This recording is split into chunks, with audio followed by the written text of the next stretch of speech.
Good morning everyone, Shrimati Mohdevi Tapadia क्लोज college Jaswantgarh के YouTube channel में आप सभी का बहुत बहुत स्वागत है।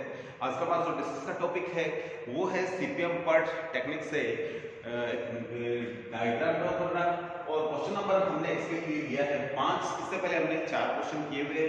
तो आज इस क्वेश्चन में हमें सीपीएम निकालना है, डायग्राम बनाना है और फ्लोट निकालने हैं। तो करते हैं स्टार्ट हमारे टॉपिक को। तो सबसे पहले हमें एक डायग्राम ड्रॉ करना है। तो इसमें दिया हुआ I से J, तो इसका मतलब कोई भी इवेंट्स 1 से I से स्टार्ट होती है और J का इसका मतलब यहाँ खत्म होती है। तो इसके लिए हमें करना क्या है, इसका मतलब ये 1 से 2, 3 से 4, 4 से 5, 2 से 3, इस तरीके से ये प्रोग्राम इनका चलना है। तो हम इसको थोड़ा सा डायग्राम में ड्रॉ करेंगे। तो सबसे पहले जैसे दिया हुआ 1 से स्टार्ट हो रहा है, कोई एक्टिविटी I का मतलब स्टार्ट होता है यहाँ और J का मतलब खत्म होता है। तो इसका मतलब सबसे पहले मैं डायग्राम ड्रॉ करना है, मैं यहाँ ड्रॉ करता हूँ डायग्राम। एक नंबर इवेंट है 1 से 2। आप देख रहे हैं 1 से 2 में 5 डेज लगते हैं, ये दिनों में दे रखे हैं। तो इसमें मैं लिखूंगा 5 डेज। उसके बाद में 2 से 3 के नीचे लिख रखा है, तो मैं यहाँ इसको 2 से 3 आगे यहाँ लिखूंगा। पहले हमें 3 से 4 में लिखना है क्योंकि एक्टिविटी एक के बाद एक चलती है। तो 2 से 3 यहाँ लिखना है, पहले 2 से 3। उसके बाद में 3 से 4, 4 से 5, 3 से 4, 4 से 5। तो 5 तक यहाँ हमने 4 से 5 तक हमने यहाँ तक 4 आंकड़े जो लिख लिए, क्योंकि जो ड्यूरेशन है वो लिख देता हूँ मैं। 1 से 2 में लिख लिया, 2 से 3 में यहाँ 6 दिन है और 3 से 4 में 4 दिन है, 4 से 5 में भी 4 दिन यहाँ लगते हैं। तो ये एक इस तरीके से ये जो आएगा। इसके बाद में है जो 5 से फिर 2 रास्ते निकल रहे, 5 से 6, 5 से 7। यहां से इस तरीके से निकालेंगे 5 से 6, 5 से 7। तो इनमें जो टाइम लग रहा है 5 से 6 में 7 और 5 से 7 में 8। 5 से 6 में 7 और 5 से 7 में 8 डेज लग रहे हैं। उसके बाद में 6 से 8 और 7 से 8 और 7 से 9 भी चल रहे हैं। तो 6 से 8 और 7 से 8, इसका मतलब ये दोनों एक ही जगह जाके रुकते हैं। इस तरीके से हम इनको दोनों को एक जगह 6 से 8 और 7 से 8 आ रहा है। तो 6 से 8 में जो हमारा टाइम लग रहा है वो है 10 डेज, यहाँ 10 लिखेंगे। 7 से 8 में आप देख रहे हैं टाइम लग रहा है 3 डेज, तो 3 डेज लिखेंगे। उसके बाद में हम देख रहे हैं कि यहाँ हमें 6 से 8 में दोनों लिख लिए, 7 से 9 और 8 से 10 और 9 से 10। तो हम देखेंगे 7 से 9 पे कहीं जा रहा है, तो यहाँ 7 से 9 हमने 7 से 9 पे अलग लाइन ली है, ठीक है। 7 से 9 में डेज लग रहे हैं वो है 5। उसके बाद में 8 से 10 और 9 से 10। तो इसका मतलब हम यहाँ कोई परियोजना 10 तक जाएगी, 8 से 10 और 9 से 10। तो ये इस तरीके से ये इसका डायग्राम बनेगा, ठीक है। तो 8 से 10 में जो टाइम लग रहा है वो है 60 डेज और 9 से 10 में लग रहा है वो 6 डेज। तो हमने ये सारी परियोजनाएं बना दी है, सभी के इस तरीके से एरो लगाना है कि ये एक्टिविटी इस तरीके से चल रही है। तो ये इसका डायग्राम है जो हमने ड्रॉ कर दिया है। अब इसका EST और LFT हम निकालेंगे। तो EST और LFT के से निकालने से पूर्व हम पहले तो क्या है पाथ निकाल लेते हैं इसका सीधा, इससे कि यहाँ से परियोजना यहाँ से 5 तक इधर से होकर यहाँ पहुंचती है 10 तक, और दूसरा यहाँ से घूम के बाहर से निकलती है, तो तीसरी तो यहाँ से होते हुए यहाँ जाती है। तो मैं इसको आपको यहाँ एक बार लिख के दिखा देता हूँ किस तरीके से है।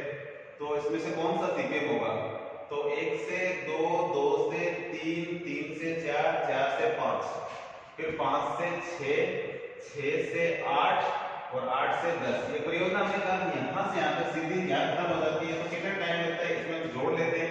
तो मैं टोटल यहाँ लिख देता हूँ इसका, यहाँ से 5, 6, 11, 11 और 4 15, 15 और 4 19, 19 और 7 26, 26 और 10 36, 36 और 7 ये होते हैं 43। तो ये आते हैं 43 डेज। तो इस तरीके से ये इसका डेज में आता है। इधर से भी हम ले यहाँ से नीचे से तो कितने डेज लगते हैं, तो यहाँ से दूसरा इसका पाथ है 1 से 2, 2 से 3, 3 से 4, 4 से 5, 5 से यहाँ नीचे आता है 5 से 7, 7 से 9 और 9 से 10। तो इसका टोटल डेज कितना लग रहा है वो भी लिख देते हैं। तो देखो यहाँ से 5 से 11, 11 4 15, 4 19, यहाँ तक तो 19 टाइम लग रहा है, ठीक है, 19 डेज। फिर यहाँ से 19 और 8 जो हो जाते हैं 27, 27 और 5 हो जाते हैं 32, 32 और 6 हो जाते हैं 38। तो इस तरीके से 38 डेज है जो लगते हैं इस तरीके से। और एक रास्ता इधर से इधर मुड़ के यहाँ जा रहा है 10 तक, है ना, तो इसको भी वो थोड़ा सा टोटल चेक कर लेते हैं कितना टाइम लगता है। तो हमने जोड़ा कि यहाँ से 1 से 2, 2 से 3, 3 से 4, 5 तक तो सीधा जाता है, और 5 से 7 और 7 से 8 से होते हुए 10 तक जाता है, 7 से 8, 8 से 10। इसमें कितने डेज लगते हैं? तो यहाँ हमने टोटल किया था, यहाँ 19, तो यहाँ पे भी हो जाते हैं, ठीक है। तो ये यहाँ तक 19, 19 और 8 हमने जोड़ा, 19 और 8 हो जाते हैं 27, 27 और 3 30, 30 और 7 हो जाते हैं 37। तो इस तरीके से सबसे लंबा रास्ता ऊपर वाला दिखाई दे रहा है हमें। तो ये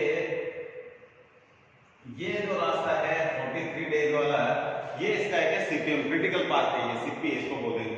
तो ये अभी वक्त यही है, तो हम इस तरीके से निकाल सकते हैं। इसके अलावा हमें ईएसटी एलएफटी और निकालना चाहिए, जिससे हम ये सीधा भी निकाल सकते हैं और फ्लोट के माध्यम से भी ज्ञात कर सकते हैं। तो हमने ये देखा किस तरीके से हमने निकाला ये। अब हम क्या करेंगे, अब हम निकालेंगे ईएसटी और एलएफटी। तो मैं एक बार यहाँ निकाल देता हूँ, उसके बाद में मैं लिखूंगा। तो यहाँ सबसे पहले ईएसटी को ई के द्वारा दर्शाते हैं, इवन में हमें बताया इवन यहाँ से स्टार्ट होता है, ये जीरो ही होता है, कुछ नहीं होता है, कोई भी इवेंट स्टार्ट होने से पूरा जीरो होती है। फिर E2, ये E2 हो जाएगा, E2 में यहाँ से यहाँ तक की दूरी 5 है, तो इसको कैसे लिखेंगे? E2 कैसे आएगा? E1 प्लस यहाँ से यहाँ तक पहुंचने में लगा समय कितना है? 5। E1 0 है, 0 और 5 हो जाते हैं 5, तो ये हो गया 5। फिर E3 है जो ये E2 प्लस बीच में लगा समय, E2 प्लस ये 6 है आगे, तो E2 हमारा कितना था? ये आया था 5, 6 5 हो गए 11, यहाँ लिखेंगे 11।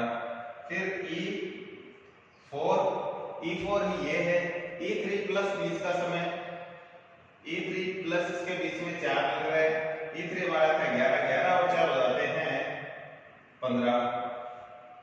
इसके बाद में E5 जो ये है, E4 आ गया 15 और E5 है जो कि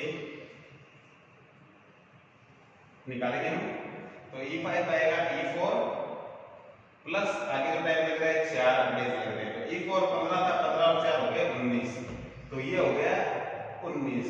तो ये इस तरीके से E5 तक हमने निकाल लिया है। अब बात करें E6 की। E5 प्लस 20 का जो समय लग रहा है 7 डेज है, E6 आएगा, E5 प्लस कितना टाइम लग रहा है 7, E5 हमारा 19 और 7 हो जाते हैं 26, तो ये आएगा 26। E7 की भी बात करें तो ये है E5 प्लस 20 का जो समय लग रहा है, E5 प्लस 20 में जो 8 डेज लग रहे हैं, ठीक है। E5 हमारा था तो 19 था, 19 और 8 की बात करें तो आता है 27, तो E7 है जो कि 27 आएगा। फिर बात करें E8 की, तो E8 है जो ये है, तो इसको आगे लिखेंगे E8 में कि ये दो रास्ते आते हैं, इधर से जो बड़ा होता है वो लेते हैं, तो E6 के तरफ से आ रहा है, E6 प्लस आगे जो टाइम लग रहा है E6 में आगे जो 10 डेज लग रहे हैं, E6 हमारा था 26, 26 और 10 हो जाते हैं 36।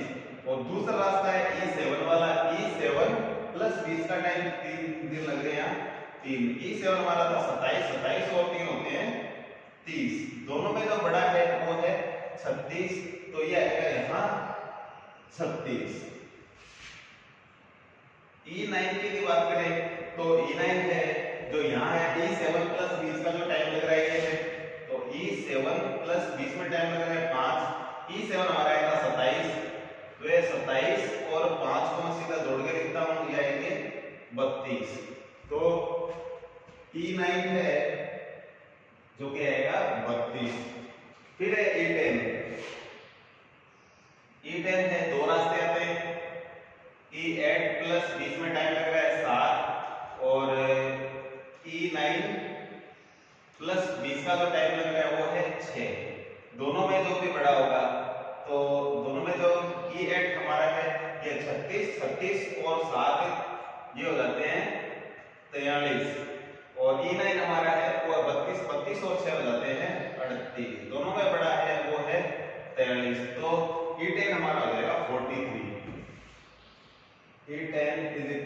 43 जो कि सीपीएम हमारा क्रिटिकल पाथ है। ये ईएसटी आ गया है। तो हमारा इसको यदि इस प्रोसेस को थोड़ा आगे बढ़ाते हैं हम, तो इसको मैं यहाँ पहले इसको लिख लेता हूँ, बाद में सब कुछ दिखाऊंगा आपको किस तरीके से इसको फ्लोट किस तरीके से निकाले जाते हैं इसमें। तो अब मैं एलएफटी दिखाऊंगा।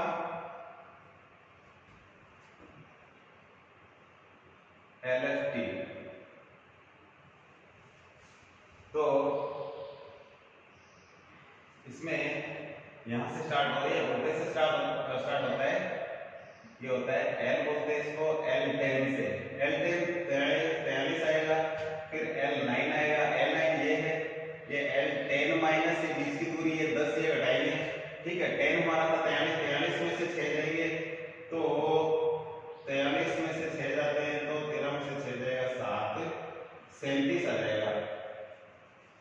तो ये आता है 37। तो L9 है जो कि आएगा 37 और L8 है जो कि ये है। तो 10 में से 20 की दूरी घटाएंगे, L10 माइनस 7 तो ये है 43। 43 में से हम 7 घटाएंगे, 43 माइनस 7 तो ये आएगा 36। तो ये आ जाएगा 36। तो L8 36 आएगा। L7 है जो ये है, ये 8 में से ये 20 की दूरी घटाएंगे और 9 में से 20 की दूरी घटाएंगे। दो तरीके से आएंगे रास्ते, तो जो में छोटा होगा वो लेंगे। तो L8 माइनस 3 और L9 माइनस 5, ठीक है। 8 में से 3 घटा दो या 9 में से 5 घटा दो। तो L8 हमारा था 36, 36 में से 3 जाएंगे तो आएगा 33 और L9 हमारा था 37, 37 में से हम 5 घटाते तो आता है 32। दोनों में छोटा है वो 32 है, तो इसलिए L7 है जो हो जाएगा 32। L6 है जो कि 8 में से घटाएंगे टाइम, L8 माइनस 10, 8 हमारा आया था 36 तो 36 में से 10 आएगा तो आएगा 26। तो L6 है जो आएगा 26। फिर L5 की बात करें तो ये दो रास्ते आए इसमें से, तो L6 माइनस 7 और L7 माइनस 8 दो रास्ते हैं। 6 में से घटाओ 7 में से घटाओ यहाँ आने के, तो L6 हमारा था ये था 26, 26 में से हम 7 घटाएंगे तो बचेगा 19 और L7 है जो हमारा कितना है, L7 है 32 है। 32 में से हम 8 घटाएंगे तो ये आ जाएगा 24। तो इस तरीके से छोटा है इसमें से 19 है तो ये आएगा 19। तो L5 19 आएगा। अब L4 की बात करते हैं, यहाँ L4 है, L5 में से ये घटाएंगे तो L5 माइनस इसके बीच की दूरी है 4 तो 19 में से 4 जाएगा तो आएगा 15, तो ये आएगा 15। L3 है जो L4 में से इसके बीच की दूरी है तो 4 है, ये घटाएंगे। L4 हमारा है 15, 15 में से 4 जाएगा बचेगा 11 तो ये आ जाएगा L3 आ जाएगा 11। L2 है जो L3 में से 20 का टाइम घटाएंगे, इसमें से इसका ये 6 है तो L3 हमारा है जो 11, 11 में से 6 जाएंगे तो बच जाएंगे 5 तो ये L2 आ जाएगा 5। L1 है L2 माइनस ये बीच की दूरी 5 है, हम घटाएंगे 5 तो आ जाएगा 0। तो इस तरीके से L1 बराबर 0 हो गया है। तो ये हमने EST जो और LFT है जो निकाल लिए हैं। अब जो नेक्स्ट जो चीज निकालनी है वो हमें फ्लोट निकालने हैं। तो फ्लोट एक बार मैं टेबल आपको समझा देता हूँ किस तरीके से निकाले जाते हैं।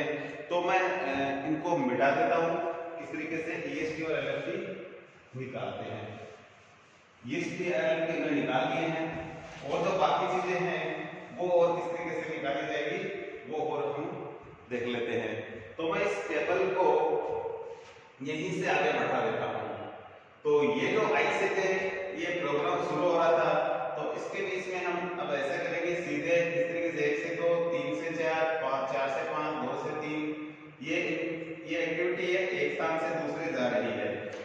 J है जो LFT का के लिए यूज किया जाता है, I है जो EST के लिए जो यूज किया जाता है। तो इस तरीके से जो इसको नंबर देते हैं हम 1, इसको देते हैं 2 और 3 नंबर पे आता है वो आता है EST। और इसके बाद में जो नेक्स्ट नंबर पे आता है 4, 5 और 6 और एक 7 नंबर पे हम इसको बोलते हैं वो फ्लोट बोलते हैं। और 6 नंबर पे जो चीज निकालते हैं उसको बोलते हैं हम EFT। और 4 और 5 निकालने का एक सीधा फॉर्मूला है, वो किस तरीके से कि ये 2 और 3 को जोड़ेंगे तो आएगा 5, 2 + 3 बराबर आएगा 5। और जो 4 है वो कैसे आएगा 6 - 2, 6 - 2। और ये 7 है जो आता है 6 - 5 या 4 - 3। ये है 6 माइनस, मैं इसमें लिखूंगा 6 में से 5 घटाइए, ये 4 में से 3 घटाइए, तो ये फ्लोट है जो आ जाएगी। ठीक है, तो इनकी एक बार राशि लिख के एक बार दिखाता हूं आपको कि किस तरीके से क्या क्या चीज आती है।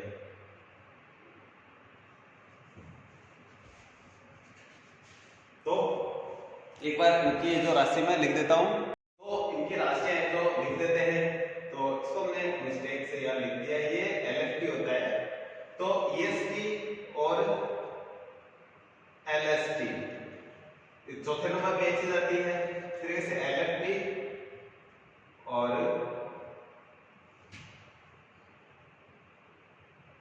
EFT, EST LST, EFT और LFT। ठीक है, ST ST दोनों में आगे रहता है E और L, E और L, FT FT, ST ST। इसलिए थोड़ा आपको ध्यान रखना है कि ये कौन कौन सी चीजें यहाँ लिखी जा सकती है। तो 3 और 6 हमने निकाली थी, जो ये लिख रखी है हमने।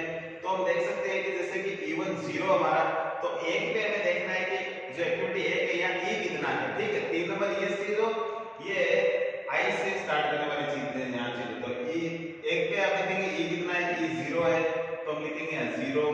3 आगे लिखा हुआ है, तो 3 पे हम देखेंगे E हमारा कितना है, तो ये 11। 4 पे E देखेंगे, तो 4 पे E है जो ये है 15। और 2 पे E देखेंगे, ये है 5। इसके बाद में 5 पे देखेंगे E है वो है 19। फिर दोबारा यहाँ आगे भी 5 ही है, तो वापस 19 लिख देंगे। फिर आगे 6 है, तो 6 पे जो E है वो है 26। 7 है आगे, तो 7 पे हम देखेंगे कि E है जो 27 है। तो 2 जगह या 7 7 है, तो हम 2 बार 27 27 लिखेंगे, 7 के सामने 27 27। ठीक है, फिर 8 और 9 और लिखना है, तो 8 पे हम देखेंगे E है वो है 36। 8 पे E8 है हमारा 36 है, यहाँ लिखेंगे। और E9 है, यानी E9 है हमारा कितना 32 है, तो 9 पे आप लिखेंगे 32। तो पहले मैं इनको लिखना है 3 और 6 को लिखना है। अब यहाँ से देखेंगे कि 2 है, ये LFT है। ठीक है, तो LFT यहाँ से L वाले पॉइंट आएंगे, तो L2 पे आप देखेंगे ये 2 है, तो L2 देखना है। L2 कितना है 5 है, तो यहाँ लिखेंगे ये छठे खाने में 5। फिर 4 है, तो 4 पे L लिखेंगे ये 15। उसके बाद में 5 है, तो 5 पे हम L देखेंगे कि 19। और फिर 3 है, 3 पे L देखेंगे कि ये है 11। उसके बाद में 6 है, तो 6 पे हम L देखेंगे कि ये है 26। और 7 है, 7 पे L देखेंगे ये है 32। और 8 है, 8 पे हम L देखते हैं तो ये आता है 36। फिर 8 है तो यहाँ आएगा 36। फिर 9 है, 9 पे L है जो कि 37। फिर 10 पे है जो L है वो सेम ही होता है 43 है, क्योंकि L10 है जो इसके बराबर ही होता है 43 D के बराबर ही होता है। अब मैंने आपको फॉर्मूले लिख रखे हैं कि ये फ्लोट है सारे के सारे, कि ये फ्लोट किस तरीके से निकालना है और ये ईएफटी और एलएससी किस तरीके से निकालना है तो अपने फॉर्मूले लिख रखे हैं कि ये 6 नंबर और 3 नंबर यहां से लिखे, इनकी सहायता से ये चीजें निकाली जाती है। तो 5 कैसे आएगा, ये 2 नंबर खाना है और ये 3 नंबर है, यानी 2 + 3 को इनके आंकड़े जैसे 5 और 0 जोड़े तो 5 आ गए यहाँ, ठीक है। तो मैं लिख देता हूं 2 + 3 है ना, ये ऊपर खाली लिख रखे हैं। 4 और 11 कितने हो जाते हैं, ये हो जाते हैं 15। तो मैं 1 2 जोड़ के लिख के दिखाऊंगा, पूरे टेक्स्ट से लिखूंगा क्योंकि ये बहुत बार कर चुके हैं। 4 कैसे आएगा, 6 में से 2 को घटाना है, जैसे 5 में से ये 2 यानी 6 और ये 2 दूसरा जो कॉलम है इसमें से घटाना है। 5 में से 5 गए 0, 15 में से ये 4 गए या 11, तो इस तरीके से ये हम घटा देंगे। तो ये कैसे आएगा, 6 में से छठे खाने में जो कॉलम है उसमें से दूसरे कॉलम को घटाना है। इसी तरीके से जो सातवां कॉलम जिसमें फ्लोट बोलते हैं हम, ये कैसे आएगा, ये 6 में से 5 घटाना है या 4 में से 3 घटाना है। तो यहाँ ये इसके आगे आ जाएंगे, जैसे कि मैं 1 2 आंकड़े लिख देता हूँ, वैसे ये 6 में से 5 घटा करके, ठीक है, या 4 में से 3, तो 5 में से 5 जाएगा 0, या इसमें से 0 में से 0 जाएगा तो भी 0 आएगा। 15 में से 15 गए 0, या 11 में से 11 घटाओगे तो भी 0 आएगा। तो कहने का मतलब है एक ही आंकड़े। तो इस तरीके से फ्लोट हम निकाल सकते हैं। तो आज के वीडियो में इतना ही, मिलते हैं नेक्स्ट वीडियो में, तब तक के लिए धन्यवाद। अपने वीडियो को लाइक कीजिए, शेयर कीजिए, यदि चैनल को सब्सक्राइब नहीं किया है तो वो भी जरूर कीजिए।